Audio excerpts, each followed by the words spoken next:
Well, and you're not built to be, right? Like the scheme that Chris Ash deploys is one that is to threaten vertically, not horizontally, right? You're not really going to be that big on edge guys that set the edge. You're going to be big on edge guys that can get home because it's the Big 12. Everybody's trying to throw the ball around.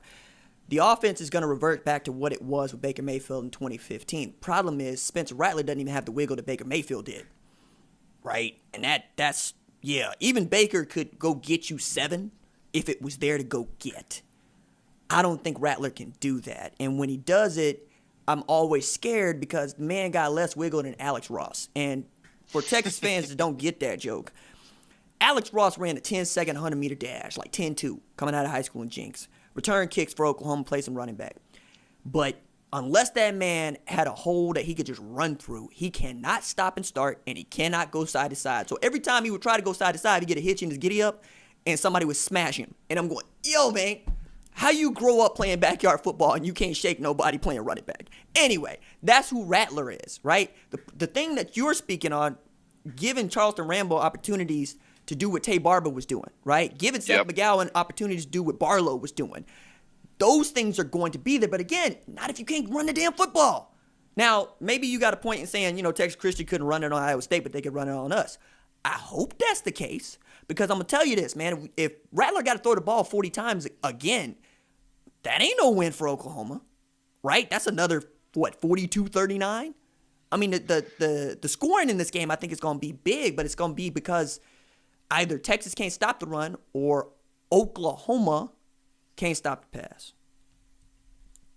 I agree. Can I tell you a couple things I've made my peace on that I know are going to happen in this game? Please. I have made my peace that at some point Marvin Mims is going to do something, downfield that. He's so cold. Yeah, he's so cold. I love that kid. Yeah, and so it's just like I've made my peace with that. So that's number one. Number two is you guys always have the chubby H-back that just randomly scores touchdowns. Jeremiah Hall, stand up. Like Jeremiah Hall, I've made my peace that he's going to have a backdoor touchdown. He said sneak out the back door. They always have the chubby H-back. Dimitri Flowers and Trey Millar. You guys always have these random chubby H-backs that just do stuff. They run up the seam out of nowhere. Nobody's checking them because it's like the chubby dude running upfield, and then all of a sudden they get by people. So I've noticed that brother already has 3 touchdowns. So he's been catching other people too. So I've made my peace. Those 2 things alone. But I do think there's going to be opportunities for us. I'm looking at Chris Adamore, Caden Stern, some of my veterans back there to take advantage of Spencer Rattler's inexperience in certain situations the way Kansas State and Iowa State did before. I understand he is going to be a dynamic talent, right? And the arm, people talk about arm talent. The ball flies off his hand. We all see that. If you understand evaluating quarterbacks and whatnot, you can see it. But, he's also ended the last 2 weeks with a pick in certain situations. So those things, with us having a veteran secondary, we have to win there if you're Texas. I would not disagree. I would say that a lot of what you're expecting to be able to take advantage of with Rattler is going to have to come with the natural changing and disguising of your coverage, right? And one of the things that I do think is invaluable about the way Chris Ash has deployed the scheme is they basically come out with the same shell, right? And then snap moves, everything else moves. So identifying what you see pre-snap is going to be difficult and probably going to see more men in motion. To your point about the chubby H-back, right, the fullback. No, man, no disrespect to those brothers. Hey, look, that's what you got to do to play the position. Like, that's what it is. It's a chubby dude. I was talking to the same NFL offensive lineman about this, and he says, that H-back just screws everybody up. And I said, what do you mean? He says, you're built to understand the 5 pass catchers that are on the field, right? Usually it goes to 4. You might see a tight end, 2 wideouts, tailback. You think that blocking back is doing just that, blocking back, right? You're not expecting him to do what, say, Kyle Juszczyk does with 49ers, where he'll be in the eye and the up back in the eye, and he'll make like he is going to just smash this middle linebacker, juke him to the left, and then be wide open. Because nobody's built to take care of that. That's not something that you are built to identify in conventional football.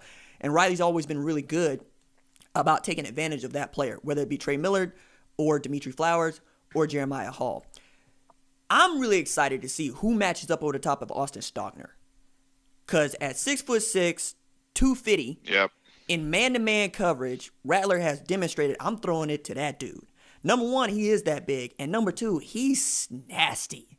Like, I saw this when he was at the opening final in 2018, playing 7-on-7, right? With Rattler and a couple other dudes like Theo Weiss and R.J. Henderson and Trajan Bridges.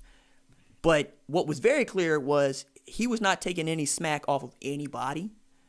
And somebody went to go and smack the ball out of his hands when he was going for the catch, and Austin threw his elbow into this dude's face in 7-on-7. They don't have pads on. None of that. And they said, Austin, that's a personal foul. Then call it. Okay. He said, then call it. Tell him also to... Jeez. Right? He said, then call it. Jeez. Get off the kid's a dog, man. Yeah. He's a dog. And at tight end, right? Like, that's invaluable. So those two are going to be interesting. I am also interested to see Mike Yurcich versus Alex Grinch. Because the offense... I actually have that on mine, too. Because I think Mike Yurcich is a better play caller than Tim Beck. And I also think Mike Yurcich is good enough to beat Alex Grinch in a play call, right? That was the thing that was really, really eye-opening for me against Texas Christian is there were a couple of play calls that Yurcich dialed up that should have gone for 6. A couple of them, I think, were to Jake Smith in both halves, the same play. And they weren't ready for it. And I'm going, if he's able to do that with Oklahoma, that's a problem. Because Pat Fields was not actually supposed to be starting free safety on that team, right? Tremendous leader, tremendous character, hometown kid, but you recruited over the top of him. 3-star out of Tulsa Union is not supposed to beat out a 4-star, high 4-star in Robert Barnes or Justin Broyles or Jamal Morris and all that gone and it goes, right? But what we've seen is you can body him, right? You can take him out of plays. And knowing how Texas recruits, that's where you're supposed to win.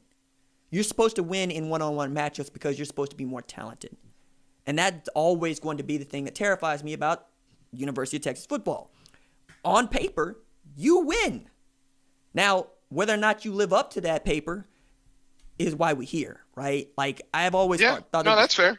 And I really want to know what it's going to take for that to happen. And I'm not sure that your man Tom Herman has it. And I spring that up to say, if Texas loses to Oklahoma, does Tom Herman get a 5th year? So this is the most, and I've been wrestling about this. This is probably the most important game during his Texas tenure. And I think a lot of people feel that way, just with the expectations that are there. You have a senior quarterback. You have the experience you have with all the guys that came back on defense, and, the home run hires that we felt like we made within the coaching staff. You have all these changes. You have to beat OU in this situation. An OU team that, you guys aren't going to have Ronnie Perkins and Ramondre Stevenson, Trajan Bridges, and Kennedy Brooks isn't there. Like, you think there's no excuse though. Oh, that's right. That's right. There's no excuse though. No, so, right. Is it, if they take it, I mean, he'll have to get through the season, and we'll have to see how things play out. But, this fan base is on edge as is right now. I mean, I made a video just talking about a press conference that he did the other day that I didn't even think was that bad. And people are lighting him up. Right. And so that goes up the board to Chris Del Conte and, the investments that are being made to the program and where we think we are, because at what point does this again start to play into recruiting? And so they have to win the game. I mean, it's I hate to be so basic with that statement, but now at the same token, you're also going against a very, very, I consider you guys like a wounded animal right now, but you're very dangerous because y'all can't go 0-3 in the Big 12. Right. And so, and now there all this talk about, these are all Lincoln Riley's kids and blah, blah, blah. And people are starting to introduce doubt on the OU side. So for Tom Herman, he has got to take advantage and maximize this opportunity. They have to look better than they did the last 2 weeks. Now, offensively, going back to the Mike Yurcich point, I do have faith in him, regardless of whether you have faith in Tom Herman or not. That's one thing. And I understand the skepticism around Chris Ash, considering, people still haven't gotten over the Rutgers stuff. However, when it comes to Mike Yurcich, do I think that he can figure out how to get Jared Wiley on your boy Brendan Radley Hiles? Yes. And isolate him he ain't gonna have to figure it out. They just gonna do it. They're just gonna do it, right? Just the same way they did with Charlie Kohler last week. Yeah. You can't hide that dude for the whole game. No, but you can, and they just choose not to, because they did this with David Sills in 2018 at West Virginia. Dana put him in the slot. Will Grier saw him in the slot, gestured for the hot route, and it went damn near 6. All right, he was like, "Cool, mouse in the house, let's go." That's what it's going to be. But here's the thing about Bookie, and the reason that I defend him so, right? It's not because of his raking. It's because 2 things. He's playing out of position. He's a corner. If you give him the boundary, he's a different player, right? 2, he's playing the most difficult defense back position on any football team. And he is the most physical player on the team for them today. Think about that. Think about that statement. The 5'8" dude is the dude that I trust to throw hands. You know this about me. I'm 5'5". I'm a $130. But ain't nobody gonna punk me. You gonna catch my hands before you punk me. That's not gonna happen, right? That ain't what it's gonna be, right? Somebody is leaving with broken limbs here, and that is Bookie, right? If you give him an opportunity to go hit somebody, he's gonna hit him. He did it against, I believe it's Dalton Keene, Kansas State, a couple years ago as a true freshman. Took himself out in the process. Took Pro Wells out last year, Texas Christian tight end, right, in a game-winning play. And this year, he's also picked up personal foul after personal foul, because he's going to get there, and you're going to feel hit up over the top of Bookie. I'm going to take what I can get, man. If that's how Texas can beat Oklahoma, by all means. And then you're going to have to see some moving and shaking, because there's another dude that just hasn't had opportunity to play because he's been hurt, in Justin Harrington. He's 6'3", 215, right? That's what you would think of as a natural nickel and strong safety JUCO transfer.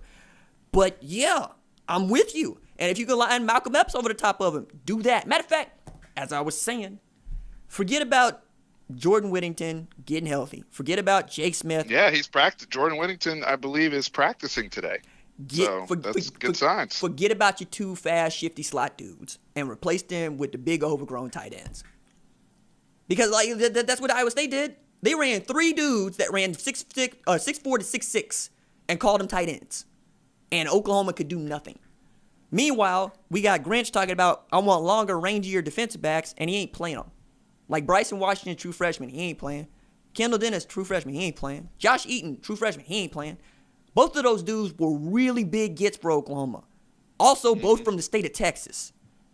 Josh Eaton was committed to us at one point. Right. And I have been quiet about that fact precisely because he hasn't played, right? And what does it do? Does it do me any good to crow about Oklahoma being able to flip a Texas commit if that dude ain't going to play? Do I want that dude to end up at Texas? I don't think he's that bad. But, the question was posed to Grinch earlier today, do you think that the defense is getting tired? And then you go and look and you see that Oklahoma's defense has faced the least number of plays of any defense in the country. They're as fresh as anybody else, and yet still getting 37 dropped on them, 38 dropped on them, 63 dropped on them. You giving up 40 a game to FBS teams, and to a Texas team that's averaging 51 a game, right? I talk my noise because that's what I do, right? But I'm also very clear. When Sam Ehlinger hits, he hits for touchdowns. When they hit for touchdowns. So let's do the prediction thing right quick. Okay? Who's the leading passer in this game? I think Spencer Rattler will throw for more yards. Okay. Who's the leading rusher in this game? I'm going to go Keontae Ingram. Ooh. I was going to go with Roshan, but that depends on whether or not Roshan's healthy. Man, that dude runs hard. Yeah, he'll play. Look, they have different running styles. So I think in this particular matchup, especially pass pro, and because Roschon's also on all of our special teams units too. That's right. That's right. So they got to balance it. Don't be surprised if you see Bijan make a play, though. Man, like, I want to see him make a play against somebody else, damn it. Like, it's like, damn, man. Like, yeah, I want to see Bijan run, but I also know, man, averaged 17.7 yards per carry last year. I ain't trying to see that against Oklahoma. Put that dude on the shelf somewhere. Just all thick and swole and everything coming in. Hey, man, this is when we roll the Ferrari out the garage. This weekend. Damn well better. All right, so what's the score? I got 48-41 Texas. 48-41 Texas. 48-41 Texas. I agree with you that it's going to be a high-scoring game. I just look at it from a standpoint of man for man. I do think Texas is not only the more available team, but when you look at offensively, what we've been able to do, we do lead the nation in scoring as of right now at 51 points per game. Mike Yurcich against Alex Grinch, key matchup. But there's some other little wrinkles in there, right? Like Jay Boulware's over here now. I'm wondering if Jay Boulware gives us, any tidbits on special teams or, coming from, y'all side to our side. Tailback. Like, I know he was a special teams coordinator, but that became more of a Beamer thing once Beamer got here. But every last one of those tailbacks are his. Every single one. And if anybody knows those tailbacks, it's that dude. It's him. Yeah, like DeMarco Murray out here trying to buy the Mets. You need to go get Kamar Wheaton. You need to worry about TJ. DeMarco Murray's like the cool guy that becomes a teacher at your school. Man, everyone wants to be in his class. Yo, man, you don't even know what he teaches. Yeah, OU running back coach is a tenured position. This man just gonna walk in.